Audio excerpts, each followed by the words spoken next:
नमस्कार मित्रों, एक बार फिर से आप सभी का स्वागत है हमारे इस चैनल में। आज के इस वीडियो में हम सभी लोग टीजीटी और पीजीटी चित्रकला की तैयारी के लिए प्रैक्टिस सेट हल करेंगे। आज के इस प्रैक्टिस सेट में आपको पूरे 50 प्रश्न मिलेंगे जो कि आपके एग्जाम के लिए बहुत ही लाभदायक सिद्ध हो सकते हैं। तो चलिए आज के इस प्रैक्टिस सेट को हल करते हैं और आप बताइएगा कमेंट बॉक्स पे लास्ट में 50 प्रश्नों में से आपके कितने प्रश्न सही हुए।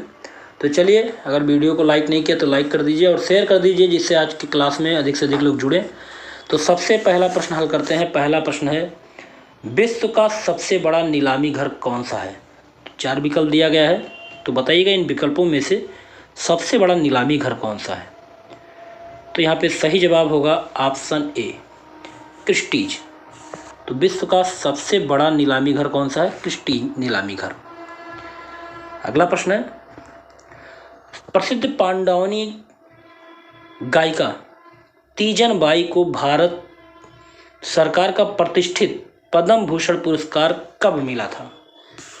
2003 में मिला था, 1988 में मिला था, या 2014 में, या 1995 में?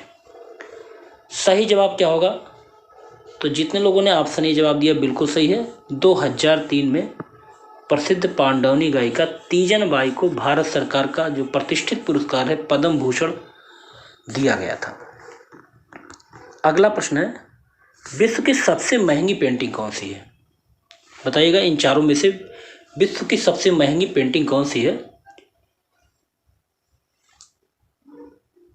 सही जवाब क्या होगा? तो यहाँ पे जितने लोगों ने ऑप्शन ए जवाब दिया है, वुमेन ऑफ अल्जायरस, ये इन चारों में सबसे महंगी पेंटिंग है। चलिए अगला प्रश्न देखते हैं, प्रश्न नंबर 4। बादशाहनामा के लेखक कौन है? अब्दुल हमीद लाहौरी, अब्दुल रहीम खान खाना, फिरदौसी, या फैजी? सही जवाब क्या होगा? यहाँ पे सही जवाब होगा ऑप्शन ए, अब्दुल हमीद लाहौरी। अगला प्रश्न है, प्रसिद्ध चित्रकार बिशन दास किस मुगल शासक के दरबार में रहता था? बताइएगा मुगल शासक कौन सा ऐसा था जिसके शासनकाल में प्रसिद्ध चित्रकार बिशन दास रहते थे? तो बिल्कुल सही जवाब होगा ऑप्शन बी, जहांगीर। अगला प्रश्न देखते हैं, जौनपुर की अटाला मस्जिद का निर्माता कौन था? बलबन था, फिरोज शाह तुगलक था, या इब्राहिम शाह सरकी, या इल्तुतमिश? आपका सही जवाब क्या होगा? यहाँ पे सही जवाब होगा ऑप्शन सी, इब्राहिम शाह सरकी। तो जौनपुर की अटाला मस्जिद का निर्माता इब्राहिम शाह सरकी था। अगला प्रश्न है, निम्नलिखित में से किसने नालंदा विश्वविद्यालय में शिक्षा प्राप्त की थी? बताइएगा इन चारों में से किसने नालंदा विश्वविद्यालय में शिक्षा प्राप्त की थी? हुएनसांग थे, या फायान थे, मेगस्थनीज थे, कि मार्को पोलो थे? तो सही जवाब होगा ऑप्शन ए, हुएनसांग। तो नालंदा विश्वविद्यालय में शिक्षा किसने प्राप्त की थी? हुएनसांग ने। अगला प्रश्न है, शेख सलीम चिश्ती की दरगाह, शेख सलीम चिश्ती की दरगाह कहाँ पर स्थित है? आगरा में, अजमेर में, दिल्ली में, या फतेहपुर सीकरी में? तो यहाँ पे सही जवाब होगा ऑप्शन डी, फतेहपुर सीकरी में। तो शेख सलीम चिश्ती की दरगाह फतेहपुर सीकरी में स्थित है। अगला प्रश्न है, तुझके जहांगीरी के रचनाकार कौन है? बताइएगा तुझके जहांगीरी के रचनाकार कौन है? अबुल फजल है, फैजी हैं, कि जहांगीर स्वयं था, या शेख मुबारक था? तो यहाँ पे सही जवाब होगा ऑप्शन सी, जहांगीर। तो तुझके जहांगीर के रचनाकार कौन थे? जहांगीर थे। अगला प्रश्न है, पिकासो की पेंटिंग पाइप पीने वाला लड़का कितने मूल्य में बिकी थी? पाइप पीने वाला लड़का जिसकी नीलामी हुई थी कितने मूल्य में बिकी थी? 4 विकल्प दिया गया है, 104.2 मिलियन डॉलर में, या 100 मिलियन डॉलर में, या 125.5 मिलियन डॉलर में, या 250 मिलियन डॉलर में? तो यहाँ पे सही जवाब होगा ऑप्शन ए, 104.2 मिलियन डॉलर में एक पेंटिंग बिकी हुई थी। अगला प्रश्न है, नाट्य शास्त्र के प्रणेता कौन थे? भरत मुनि थे, वात्स्यायन थे, यशोधर पंडित थे, या कालिदास थे? तो सही जवाब होगा ऑप्शन ए भरतमुनि। नाट्यशास्त्र के प्रणेता कौन थे? भरतमुनि थे। अगला प्रश्न है, वर्ण के लिए भारतीय चित्रकला में षडांक में किस शब्दावली का प्रयोग किया जाता है? बताइएगा, सही जवाब क्या होगा? तो वर्णिका भंग के लिए किया जाता है, ऑप्शन सी। तो वर्ण के लिए भारतीय चित्रकला की षष्टांग में वर्णिका भंग शब्दावली का प्रयोग होता है। अगला प्रश्न देखते हैं, प्रश्न नंबर 13। मूवेबल टाइप का आविष्कार कब हुआ था? मूवेबल टाइप का आविष्कार कब हुआ था? सही जवाब बताइएगा क्या होगा? तो जितने लोगों ने ऑप्शन ए जवाब दिया है बिल्कुल सही जवाब है, 1450 ईडी में। अगला प्रश्न है, षष्टांग का पहला अंक कौन सा है? तो सभी को जवाब ये पता होगा निश्चित ही, और सभी लोगों ने जवाब सही दिया है, रूप भेद। तो षष्टांग में 6 अंग हैं, रूप भेद, प्रमाणी, भाव, लावण्य, योजना, सदृशता और वर्णिका भंग। तो सबसे पहला अंक क्या है? रूप भेद। चलिए अगला प्रश्न करते हैं, प्रश्न नंबर 15। अगला प्रश्न नंबर 16 है, विवस्त्र आकृति किस कलाकार का पहला घनवादी चित्र था? ब्राक का था, पिकासो का था, कि रोल्स का था, कि पाल क्ले का था? सही जवाब क्या होगा?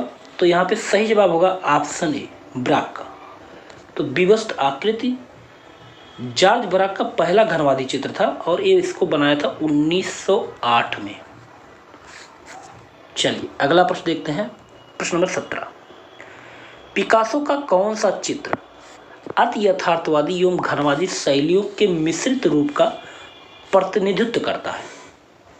गौर्निका, कि 3 वादक, कि स्वप्न, की सांड से लड़ाई? सही जवाब क्या होगा? तो यहाँ पे सही जवाब होगा ऑप्शन ए गौर्निका। अगला प्रश्न देखते हैं, प्रश्न नंबर 18। ईसा का ब्रेसेल में प्रवेश किसका विख्यात चित्र है? एडवर्ड मुंक का है, जेम्स एस्नोर का है, एनसोर का है, फ्रांस मार का है, कि वेकेर का है? सही जवाब आपका क्या होगा? यहाँ पर जितने लोग ऑप्शन बी जवाब दे रहे हैं बिल्कुल सही है, जेम्स एनसोर का है। अगला प्रश्न देखते हैं, प्रश्न नंबर 19। 1909 में म्यूरिख में किसने नव कलाकार मंडल की स्थापना की? तो बताइएगा, नव कलाकार मंडल जो कि 1909 में म्यूरिख में स्थापना हुई थी, तो किसने स्थापना की थी? सही जवाब क्या होगा? यहाँ पे सही जवाब होगा ऑप्शन डी कांडिस्की ने। तो जितने लोगों ने ऑप्शन डी जवाब दिया बिल्कुल सही है, कांडिस्की ने। अगला प्रश्न देखते हैं, प्रश्न नंबर 20। सितारों की ओर किसका चित्र है? पाल क्ले का है, या कारिको का है, या सल्वाडोर डाली का है, या मुंच का है? सही जवाब क्या है? तो यहाँ पे सही जवाब होगा ऑप्शन ए पाल क्ले का है, सितारों की ओर। अगला प्रश्न देखते हैं, प्रश्न नंबर 21।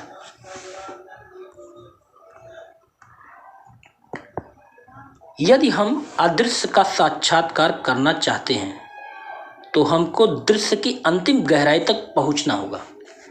कथन किसका है? बताइएगा, ये कथन किसने कहा था कि यदि हम अदृश्य का साक्षात्कार करना चाहते हैं तो हमको दृश्य की अंतिम गहराई तक पहुंचना होगा? सही जवाब क्या होगा?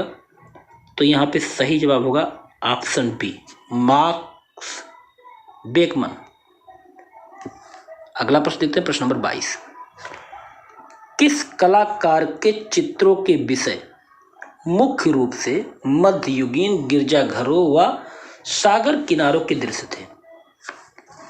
Option A Oskar Schlemmer, option B Lyonel Feininger, option C Marinetti, option D Russolo. सही जवाब क्या होगा? बिल्कुल सही जवाब होगा ऑप्शन बी लियोनेल फाइनिंगेर। अगला प्रश्न देखते हैं, प्रश्न नंबर 23। मित्रों, अगर आपने वीडियो को लाइक नहीं किया तो वीडियो को लाइक कर दीजिए। आज के प्रश्न काफ़ी अच्छे हैं और आपके एग्जाम में आने की पूरा संभावना रखते हैं। तो चलिए अगला प्रश्न देखते हैं। इटली की आधुनिक कला का आरंभ कब हुआ? आरंभ हुआ घनवाद से, अभ्यंजनावाद से, या भविष्यवाद से, या भाववाद से?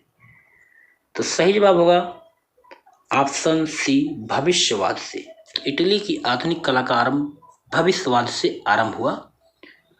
अगला प्रश्न देखते हैं, प्रश्न नंबर 24। भविष्यवादी ध्वनि कला का घोषणा पत्र किसने प्रकाशित किया था? भविष्यवादी ध्वनि कला का घोषणा पत्र किसने प्रकाशित किया था? 4 विकल्प दिया गया है। सही जवाब क्या होगा? तो यहां पे सही जवाब होगा ऑप्शन ए, लुइजी रुस्चेलो। अगला प्रश्न देखते हैं, प्रश्न नंबर 25। किस कलाकार ने यंत्र सम आकृति को चित्रित करके उसे कॉफी की चक्की का शीर्षक दिया? बताइएगा, किस कलाकार ने यंत्र सम आकृति को चित्रित करके उसे कॉफी की चक्की का शीर्षक किया? उस धूसा थे कि पिकाविया थे, या मार्क्स एंसर्ट थे, या डॉली थे? तो बिल्कुल सही जवाब होगा ऑप्शन ए, धूसा। अगला प्रश्न देखते हैं, प्रश्न नंबर 26। दृष्ट सातत्य नामक चित्र किस कलाकार की असाधारण शक्ति का परिचायक है? डाइगो रिवेरा, मोन्द्रियान, डॉली, या माने? सही जवाब क्या होगा? यहां पे सही जवाब होगा ऑप्शन सी, डॉली। चलिए अगला प्रश्न देखते हैं। जोता हुआ खेत नामक चित्र का सृजन किसने किया? जोता हुआ खेत, पहला ऑप्शन है यू तंगवी, दूसरा ऑप्शन है आंद्रे मास्सो, तीसरा ऑप्शन है होन मीरो, और चौथा ऑप्शन है मार्क सागाल। सही जवाब यहां पर होगा ऑप्शन सी, होन मीरो। जोता हुआ खेत चित्र की रचना होन मीरो ने की थी, और इसको होन मीरो ने 1923 में इसकी रचना की थी। चलिए अगला प्रश्न देखते हैं।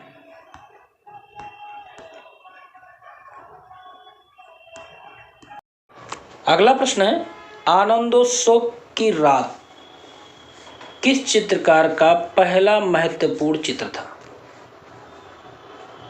आनरी रूसो का, लुई विव का, कि एडवर्ड हिम्स का, कि जॉर्ज काउलेब का? सही जवाब क्या होगा? यहाँ पे सही जवाब होगा ऑप्शन ए, आनरी रूसो का। अगला प्रश्न देखते हैं, प्रश्न नंबर 29। निम्नलिखित में से किस कलाकार ने चीन व जापान में रहकर बौद्ध कला का अध्ययन किया? बताइएगा, कौन सा ऐसा कलाकार था जो चीन व जापान में रहकर बौद्ध कला का अध्ययन किया? 4 विकल्प दिया गया है। सही जवाब होगा ऑप्शन सी, मार्क टोबी।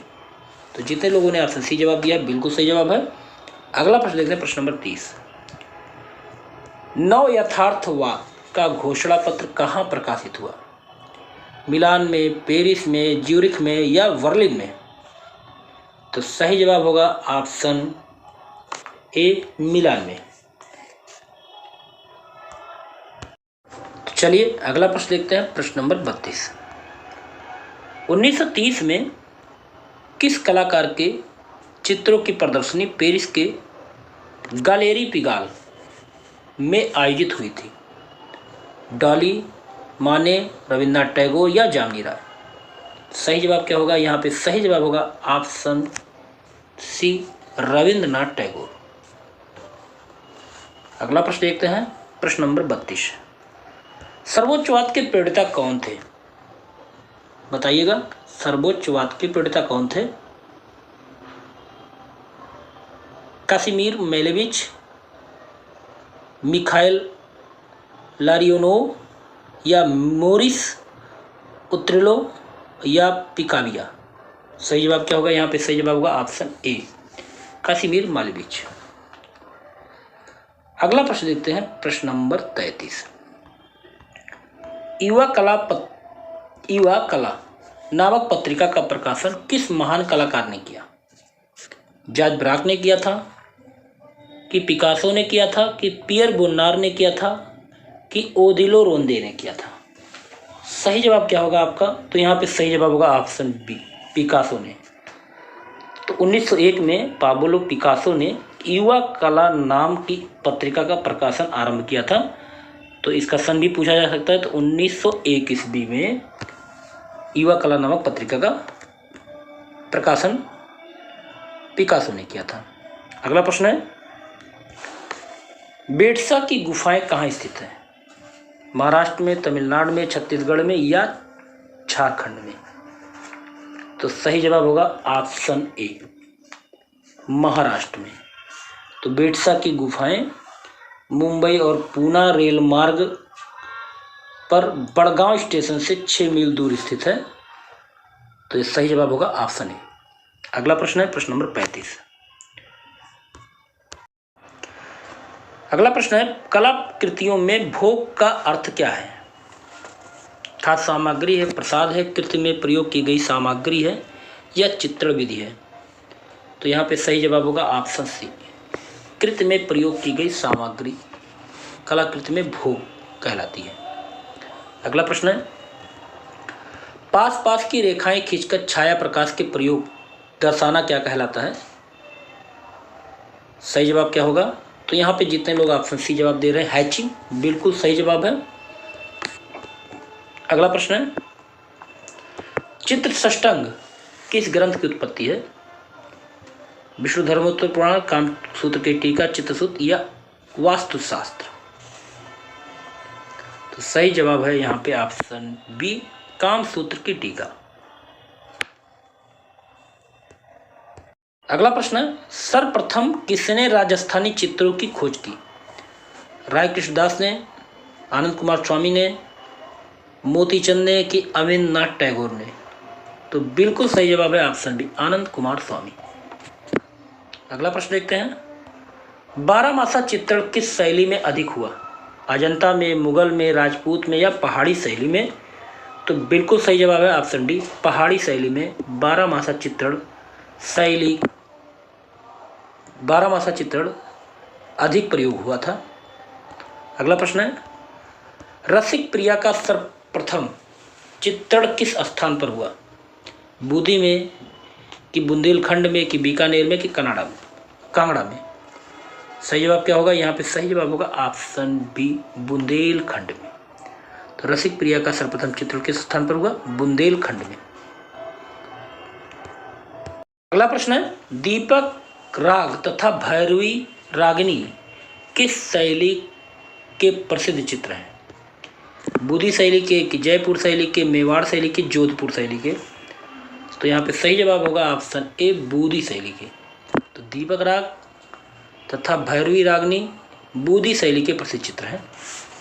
अगला प्रश्न देखते हैं प्रश्न नंबर 42। बालों की घुघराली तथा मोटी लट किस शैली की मुखाकृतियों में चित्रित की गई है? जयपुर शैली में, जोधपुर शैली में, बीकानेर शैली में या किशनगढ़ शैली में? तो सही जवाब होगा यहाँ ऑप्शन डी, किशनगढ़ शैली में बालों की घुघराली तथा मोटी लट मुखाकृतियों में चित्रित की गई है। अगला प्रश्न देखते हैं, ढोला मारू का विषय किस चित्र शैली में विशेष लोकप्रिय रहा? जयपुर, जोधपुर, मेवाड़ या किशनगढ़? तो बिल्कुल सही जवाब है ऑप्शन बी, जोधपुर शैली में। अगला प्रश्न देखते हैं, शहाबुद्दीन तथा निसारुद्दीन किस शैली के चित्रकार थे? मालवा, मरवाड़, मेवाड़ या जयपुर? सही जवाब क्या होगा? तो यहाँ पे सही जवाब होगा ऑप्शन सी, मेवाड़ शैली। अगला प्रश्न है, लोक कला का प्रभाव किस शैली पर अधिक है? जयपुर शैली पर है, जोधपुर शैली पर या बीकानेर शैली पर, कि नाथद्वार शैली पर? तो सही जवाब होगा ऑप्शन बी, जोधपुर शैली पर लोक कला का प्रभाव अधिक दिखाई देता है। अगला प्रश्न है, सबसे अधिक व्यक्तिगत चित्र किसके शासन काल में बने? शाहजहां, जहांगीर, हुमायूं या अकबर? सही जवाब होगा यहाँ पे ऑप्शन डी, अकबर के शासनकाल में। अगला प्रश्न देखते हैं, प्रश्न नंबर 47। स्वामी हरिदास से किस मुगल सम्राट या शासक ने भेंट की थी? अकबर ने, बाबर ने, जहांगीर ने या शाहजहां ने? सही जवाब क्या होगा आपका? यहाँ पे सही जवाब होगा ऑप्शन ए, अकबर ने। अगला प्रश्न है, इंग्रेविंग तथा एचिंग किसका भाग है? इंटीग्रेलियो का, एक्वाटिंट का, कि फ्लेक्सोग्राफी का या लिथोग्राफी का? तो यहाँ पे सही जवाब होगा ऑप्शन ए, इंटीग्रेलियो का। अगला प्रश्न देखते हैं, भारत के किस शिलाश्रय में सर्वाधिक चित्र प्राप्त हुए हैं? कैमूर की पहाड़ियों से, भीमबेटका से, या पंचमढ़ी से, या होशंगाबाद से? तो यहाँ पे बिल्कुल सही जवाब होगा ऑप्शन बी, भीमबेटका से। अगला प्रश्न और इस वीडियो का लास्ट प्रश्न है। अगला प्रश्न देखते हैं, इस वीडियो का लास्ट प्रश्न है, मूर्तिकला का आरंभ माना जाता है हड़प्पा सभ्यता से, ऋग्वैदिक काल से, प्रागैतिहासिक काल से, या मौर्य काल से? तो बिल्कुल सही जवाब होगा ऑप्शन ए, हड़प्पा सभ्यता से। तो मूर्तिकला का आरंभ कब से माना जाता है? हड़प्पा सभ्यता से माना जाता है। तो आज का यहाँ 50 प्रश्न पूरा होता है। उम्मीद है वीडियो अच्छा लगा होगा और ऐसे ही महत्वपूर्ण प्रश्नों के साथ फिर मिलते हैं। तब तक के लिए जय हिंद, जय भारत। आपका दिन शुभ हो, मंगलमय हो।